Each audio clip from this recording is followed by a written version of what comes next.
In the run-up to the election, I have been searching out what I call bottom-of-the-list candidates, those who have no chance, but often because they simply believe in democracy and people have got to take part for it to work, have stood for various parties.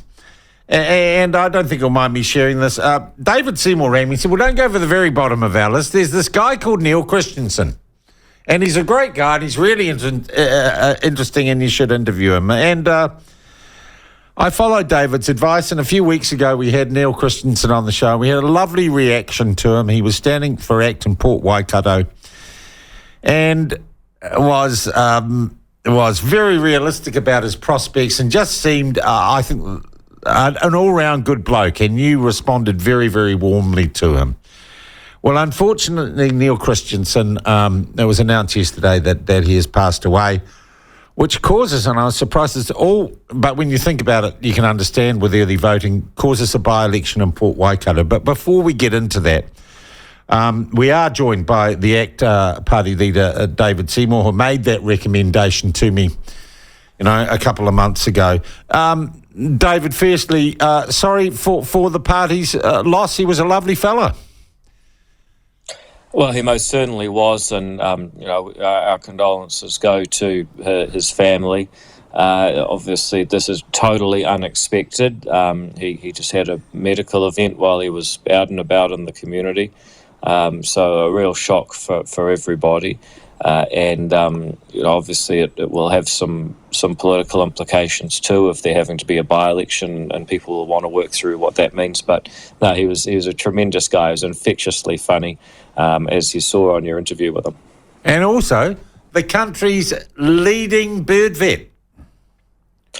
Well, specifically a poultry pathologist. Yeah. Yes. I know, a very specific type of birds, I think. Yeah. Okay, why does there need to be a by-election? Because some people might not understand it. They'd say he was only a candidate. Why does that make a difference?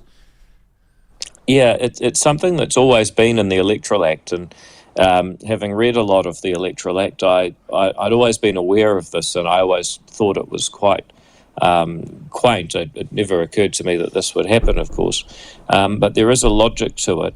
That if a candidate dies for any reason in the run-up to an election, then a new election must be held. And you can see why that might be. It removes the possibility that you could win an election by killing another candidate. So it's quite... and there is no suggestion here of foul play by any of his political opponents. No. Not at all. But I can only imagine that is why it was put into the Electoral Act a long time ago. I suspect that it came from an old English law that was inherited by New Zealand, I suspect. So I'm not sure about the history of it, but that appears to be the reason that you can't benefit from the death of an opponent, which is a good thing, not something you'd hope would ever be necessary in New Zealand, but it is important that we have those protections in our law. Now, the by-election is for the electorate. People in Port Waikato can still vote in this general election, obviously, can still cast a party vote, right? That's right, and it's a little bit of a first-past-the-post MMP type thing, where the party vote still continues for people in Port Waikato. So please give your party vote to ACT, and then the electorate vote will not be counted. An MP for Port Waikato will not be declared and sworn in until another by-election is called, and obviously somebody has been elected there. Okay, but whatever happens in Port Waikato, the proportionality as decided by the election on the 14th will be maintained. Well, no, what will happen is that whoever wins that by-election will get an additional seat. So presumably it's, they would drop one off the list? No, it would be an extra MP, so it would actually change the proportionality of Parliament. So there you go. It's a quirk of the FPP meet MMP electoral laws that we have.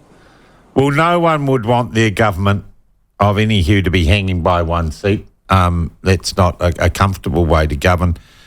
But David, it is the last week of the campaign. When do you have to stop campaigning? Is it midnight Friday? Midnight on Friday, yep. Okay, and then it's all over from there in the lap of the gods. So you've got effectively, 3 days to give it your best.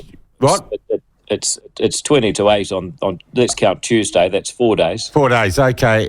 4 days, and like any political campaign, David, I don't need to tell you, it hasn't gone, and no political party says, it's gone perfectly, it's been a dream. What is your focus for that last 4 days? What do you think ACT needs to do to maximise its chances come Sunday morning, or the outcome come Sunday morning? Yeah, well, first of all, we're going to be out campaigning. We're in Christchurch today. So in Wellington yesterday. We'll be in Taupo and Tauranga tomorrow, then Auckland for the rest of the week. So we're getting out around the country as we have. And we'll be saying to people, look, here's three questions. Would you like a change of government? Yes, probably. Would you like that change to be more than a change in people, but also a change in direction? Okay. Would you like to see a stable and united government? Now, ACT is the one party where if you give your party vote to us, you will help change the government. We will push that government along so the change is real, and it will be stable and united. And we're now, I think, the only people who can make that claim, and that is the case for giving a party vote to ACT, in order that we can fix these considerable problems. And we know what they are. They're economic, they're law and order, and in particular, they are the implementation of a 183-year-old treaty in the context of a modern world where people from all sorts of backgrounds have a right to be part of our society. And so I think it's going to be, a close election. Every vote will count. I know people say that, but it feels more real this time. And we just ask people to give their party vote for ACT to get a stable and united government bringing about change that's real. Yeah.